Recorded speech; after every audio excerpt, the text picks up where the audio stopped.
मैं काफी धैर्य से सभी मेरे से पहले जितने भी वक्ता थे मैं उनको सुन रहा था और बार बार उसके अंदर, क्योंकि मैं शब्दों को या उन कथनों की पुनरावृत्ति नहीं करूंगा, लेकिन मैं कुछ स्पष्टीकरण हैं जो सब आपको पता होने चाहिए। पहली बात यह है कि अभी हमने सबने बार बार कहा कि हमारे देश के प्रधानमंत्री ने जो हमारी गौ रक्षा करने वाले हैं उनको कहा। मैं तारीख भी बता देता हूं, 16 अगस्त 2016 दिल्ली का टाउन हॉल। और किसी भी कारण से उन्होंने ये कहा कि भाई 80% गौरक्षक गुंडे। ये वास्तविकता, शब्दों में हेरफेर करने की जरूरत नहीं है, उन्होंने यही शब्द कहे थे। लेकिन हमें इस पीड़ा को देखते हुए देश के प्रधानमंत्री को एक लीगल नोटिस भेजा।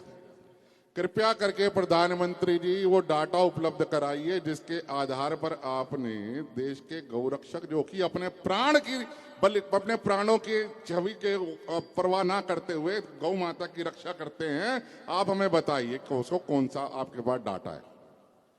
प्रधानमंत्री कार्यालय ने जवाब नहीं दिया। हमने उसमें सिविल कोर्ट में मुकदमा दाखिल किया।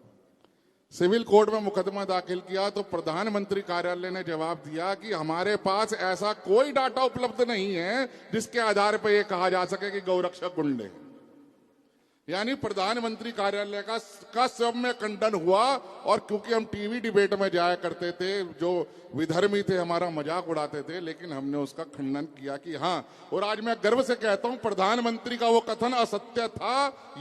इसकी पुष्टि स्वयं प्रधानमंत्री कार्यालय ने करी है। और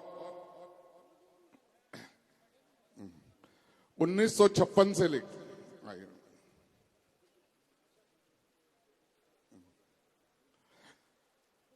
7 नवंबर 1966, आप सबको मालूम होगा कि 7 नवंबर 1966 को क्या हुआ। गौ सेवा की रक्षा को केंद्रीय कानून की मांग करने वाले सभी जो हमारे भक्त थे उन पर जो है गोली चला दी गई। हम लोग प्रतिवर्ष वहां जाते हैं पार्लियामेंट के समक्ष, हम लोग प्रतिवर्ष जाते हैं पार्लियामेंट में कि ताकि, लेकिन आज गोपाल मणि महाराज की प्रेरणा से हमने ये सरकार से मांग करी है कि जिस जगह गौ भक्त बलिदान हुए थे उसी जगह एक स्थायी गौ भक्त बलिदानी स्मारक बनना चाहिए, जो कि गौ भक्तों के लिए तीर्थ का कार्य करेगा। यही हम लोगों ने मांग रखी है। और हम आगे हमारे पूज्य गोपाल मणि जी महाराज के नेतृत्व में, सतीश जी के नेतृत्व में और श्रद्धांजलि सभा हम वहां पर हमेशा रखेंगे और आप सभी के लिए, आप सभी के मार्गदर्शन में कार्य करेंगे। जय गौ माता, जय गौ माता। अब मैं पूज्य राधिका दास जी महाराज को विनती करूंगा वो मंच पे आए।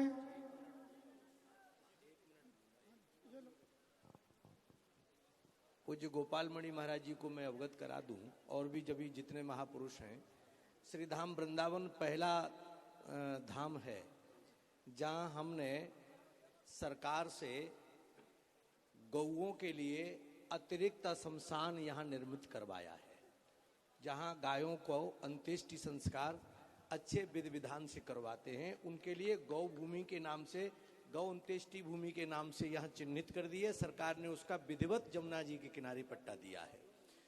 और जहां तक गौ भक्तों के स्मारक की बात है, तो जहां भी स्मारक बनवाया जाए पूरे भारत के गौ भक्तों के लिए जहां उन्होंने बलिदान दिया है, उसमें सबसे पहला बलिदान मेरा लिखा जाए।